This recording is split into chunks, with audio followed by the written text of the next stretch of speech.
Hi and welcome along to AFTV Transfer Daily, the show that keeps you up to date with players that have been linked with a summer transfer move to Arsenal. And it's good to be here. First of all, got to start off by saying thank you very much to everybody.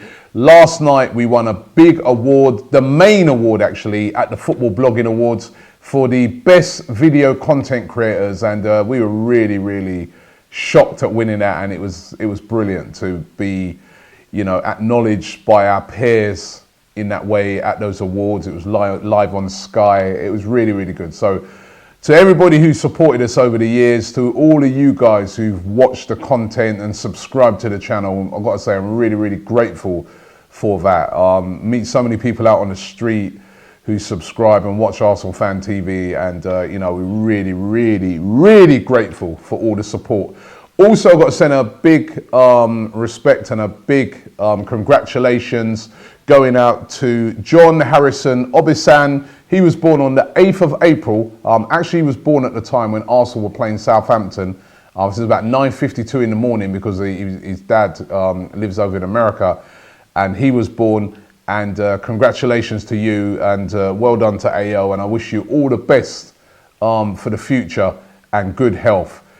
Now, transfer news, and we're going to start again with the manager situation because Arsenal still don't have a manager. Who is that manager going to be?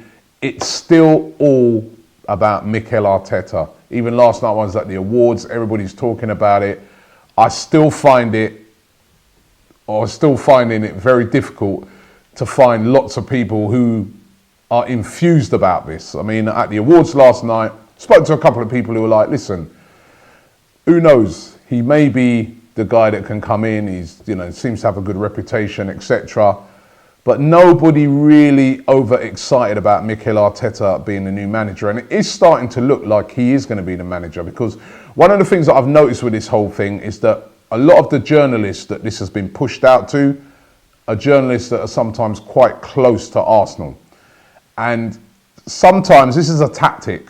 You might see this throughout the transfer window. This is a tactic that's used by clubs where what they'll do is they'll filter out a bit of news to some of the journalists that they deal with on a regular basis, knowing that it will really get out there. So they might say, well, we're talking to Arteta, there's a strong possibility and stuff like that, so that they can test the water. What is the sort of general reaction to that being out there? Is it actual people saying absolutely no way, or is it people are sort of saying, well, okay, not my first choice, and people start to get, you know, warm to the idea a bit, and then they decide that, all right, let's appoint him. A bit like what politicians do. It's all a game. And I see this in play at the moment with the whole Arteta thing. And, you know, apparently Arsenal was supposed to speak to Arteta yesterday. We're reading today that Manchester City have given their blessing, the hierarchy, that he can go to Arsenal. And is it what Arsenal supporters want right now? Is he the guy that's going to come in, you know, and be that person that, number one, unifies the fan base, number two, fixes the defence, and number three, wins lots and lots of games and gets us challenging again? He's got no managerial experience whatsoever, apart from being a number two for a season with Pep Guardiola. And, you know, I'm trying to get excited, but I'm finding it difficult. We did a poll the other day on ArsenalFanTV when I did the video asking, is Mikel Arteta the right man to replace Arsene Wenger? I asked in the poll, is he the right man to replace Arsene Wenger? 73% of you said no. 73%. That is high.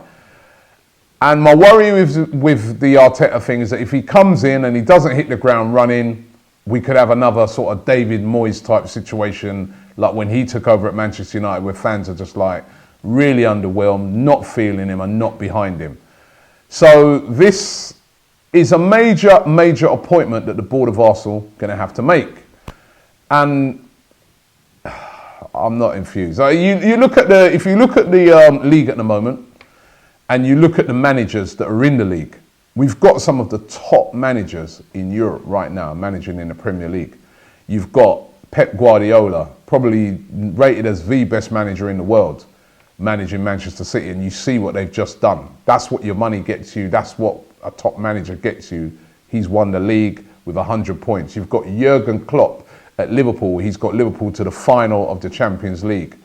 You know, you've got Jose Mourinho at Manchester United, top manager. Even though he hasn't had the greatest of times, they still finished second in the league. They're going in for the FA Cup final at the weekend. You've got Antonio Conte, who's won leagues in other countries. This country, all right, he's not been his greatest of year, but he's in the final of the FA Cup. These are big managers. You even go down the league, you've got guys like Rafa Benitez and that. Why are Arsenal, which is what baffles me, bringing in a total novice who's got no experience in managing a top-line club? And this is where it's really baffling me, particularly when that manager is going to have to step into the biggest shoes right now in football, which is Arsene Wenger, a manager who's been in place, or was in place, should I say, for 22 years. It just does not make any sense to me. But Arteta is looking like the hot prospect. We heard yesterday as well that Arsenal are apparently looking to talk to Thierry Henry. You know, that they're interested. You know, they're still kind of leaving it out there that they're talking to different people, but apparently talking to Thierry Henry. Thierry Henry's a great, we know, of Arsenal Football Club. But again, another number two. A number two at Belgium. Is that what Arsenal really need at this time? A number two. Why are we not going for top-class number ones? I'm really, really baffled by this whole situation. But, you know, and listen, this appointment Arsenal need to get right, because they've had a lot of time. Arsene Wenger didn't just suddenly say at the end of the season, I'm leaving. We've known now for what, over a month that Arsene Wenger's leaving? This has to be done right. They would have had an inkling ages ago that they were going to change it as well at the end of the season. So, I don't know. Let's wait and see what happens with it. But as I said, 73% of you guys not infused by this. So, we're going to have to wait and see what happens. Arsenal linked as well yesterday to a player who plays for Napoli, Jorginho. Now, Jorginho is being looked at by a lot of clubs at the moment. The favourites looking at him at the moment is Manchester City. He's rated at about £60 million, plays for Napoli. He had a fantastic season. His agent, Yo Santos, said yesterday that Arsenal, Liverpool, Chelsea and Manchester City are all interested in the midfielder. He can play as a defensive midfielder. He's more of a box-to-box midfielder, but he's a very, very talented player. He's got dual nationality, so he can play for Brazil or Italy, but he chose to play for Italy. But Jorginho, apparently Arsenal interested in him. Now, are they genuinely interested in him? Or is this just, again, agent speak where an agent is pushing up the value of his player? So it's, you know, in his interest to say, yeah, Arsenal are interested, City are interested, Liverpool are. So the money goes up. This is a tactic that you see all the time from agents. Is this just a tactic, or are Arsenal genuinely interested? We need a defensive midfielder. We need a talented deep-lying midfield player. We know that. We absolutely know that. But are we genuinely interested in? There's been all this talk as well about £50 million budgets. Again, if Arsenal are to compete, we're going to have to spend a lot of money this summer. We're going to have to spend a lot of money. Even if it means offloading players, Arsenal needs to spend a lot of money this summer. Could Arsenal be in for Anthony Martial? That's another player that there's a bit of rumours going around about today. Martial, of course, left out of the French squad. Very, very unhappy. It's obvious at Manchester United. Arsenal were apparently linked with him in January. Apparently, Martial came out and said that he was unhappy because Arsenal wanted him to move to the Emirates as part of the deal with Alexis Sanchez. But Manchester United put a block on it. Could Arsenal go back in for Martial? He is a player that could play out wide. He is a very talented player. And as I said, I can't see him staying at Manchester United. He's very unhappy with things there. It's culminated with him being left out of the French squad, which, by the way, Lacazette also left out. He's only on standby for the squad. Could this be a player that Arsenal could go in and get?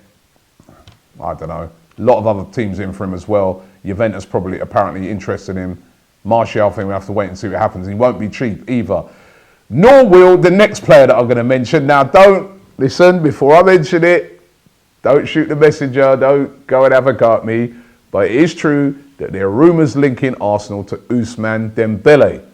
brilliant player who plays for Barcelona. Barcelona paid a lot of money for him last year, £135 million they paid for the youngster. Brilliant player. He is in the French team to go to the World Cup, but he had injuries at the start of the season and he hasn't really hit it off at Barcelona. And you know what it's like at Barcelona, you don't really get very long to hit it off there. Apparently Barcelona are willing to sell him this summer. £135 million they paid for him though. How would Arsenal be able to pay that? There are rumours that Arsenal would be interested in maybe loaning him for a season with an option to buy. But again, I don't know. It seems like a really far-fetched one, but it is a rumour that is flying around at the moment. Ousmane Dembele. It'd be brilliant. It'd be just what we need out wide.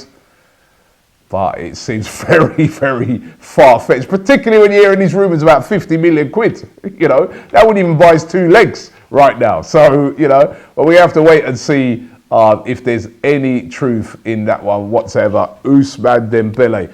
Koulibaly, who's been linked with Arsenal, brilliant player, defensive player. I'd love to see him at Arsenal, but again, he's at Napoli. He had a great season, the Senegal international. He's been playing well. He's well sought after, and apparently Napoli have put an 88 million price tag on him. If you want him, they're saying 88 million. I was talking about this on the show yesterday and saying that, listen, look at the amount of money that Virgil van Dijk has gone for. Koulibaly, if they got any sense there at Napoli, which they most certainly have, they're not an easy club to deal with, they're not going to let him go on the cheap. £88 million. You never used to see defenders going for that sort of money. But, you know, Van Dijk, £75 million, we could well see Koulibaly or anybody who's rated in that sort of league going for that sort of money. The defender that Arsenal more likely to end up with is a Socrates Papadopoulos. I don't know why I keep trying to pronounce that surname. I should just say Socrates. Of Borussia Dortmund. We spoke about it on the show yesterday. Arsenal, apparently he could be the first signing made at Arsenal. Apparently they're very close to doing it. He's got a year left on his contract. It'll be cheap, which suits Arsenal. They like cheap deals at the moment. And he could be incoming. Is he the answer to our defensive problems? I was chatting to my friend George over there in Greece. He said to me, he goes, Robbie, he's a beast. He would be perfect for Arsenal. I've seen him play a few times. He is a very strong, imposing player.